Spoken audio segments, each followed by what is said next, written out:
पश्चिम Asia में जारी तनाव और ईरान अमेरिका के बीच बढ़ती तनातनी के बीच पाकिस्तान खुद को एक अहम मध्यस्थ के रूप में पेश करता रहा है। इस्लामाबाद लगातार ये दावा भी कर रहा है कि दोनों देशों के बीच संवाद स्थापित कर सीज फायर की दिशा में काम कर रहा है।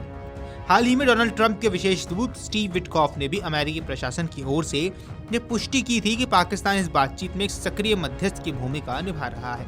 लेकिन अब हालात तेजी से बदलते हुए नजर आ रहे हैं। तेहरान ने इस्लामाबाद की नीयत और भूमिका पर गंभीर सवाल उठाए हैं और उस पर डबल गेम खेलने का आरोप लगा दिया है। खुफिया सूत्रों की माने तो ईरान अब पाकिस्तान की गतिविधियों को संदेह की नज़र से देख रहा है, खासकर हॉर्मुज़ जल जमरूमध्य यानी कि स्ट्रेट ऑफ हॉर्मुज़ से जुड़े हालिया घटनाक्रम के बाद। ये वही रणनीतिक समुद्री रास्ता है जहां से दुनिया के बड़े हिस्से का तेल और गैस गुजरता है। ऐसे में यहाँ होने वाली हर गतिविधि का वैश्विक असर पड़ता है। ईरान ने हाल ही में भारत समेत कुछ मित्र देशों के तेल गैस टैंकरों को इस मार्ग से सुरक्षित गुजरने की अनुमति दी थी। इस सद्भावना के तहत पाकिस्तान के जहाजों को भी ये सुविधा दी गई।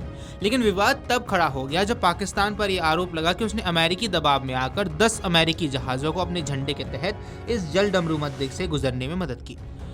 ईरान को यह कदम एक विश्वासघात की तरह लगा। तेहरान का मानना है कि जिस भरोसे के साथ उसने पाकिस्तान को ये छूट दी, उसी का इस्तेमाल अमेरिका को लाभ पहुंचाने के लिए किया गया है। इस घटनाक्रम ने दोनों देशों के बीच भरोसे की नींव को हिला दिया है। दूसरी ओर ट्रंप ने सार्वजनिक रूप से दावा किया कि अमेरिकी जहाजों ने पाकिस्तानी झंडा लगाकर सफलतापूर्वक हॉर्मुज़ पार किया है। अमेरिका इसे अपनी कूटनीतिक जीत के तौर पर देख रहा है, जबकि ईरान इसे अपने खिलाफ एक रणनीतिक चाल मान रहा है।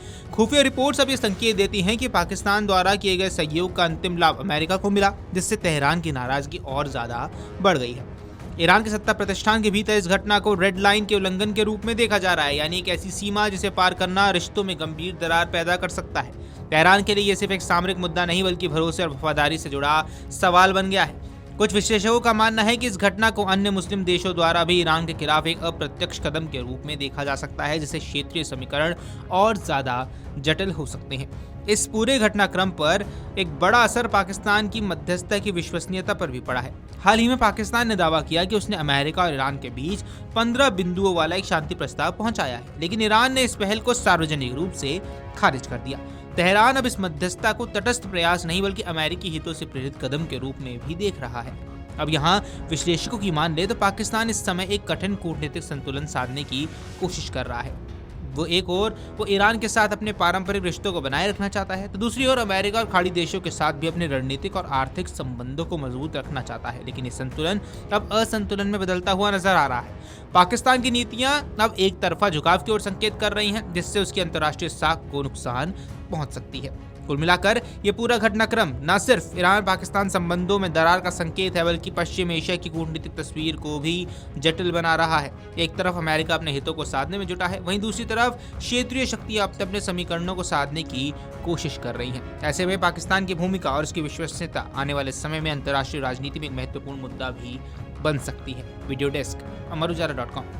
अगर आप ये वीडियो YouTube पर देख रहे हैं तो हमारे चैनल को सब्सक्राइब कर बेल आइकन दबाएं और Facebook पर देख रहे हैं तो हमारे पेज को लाइक करें।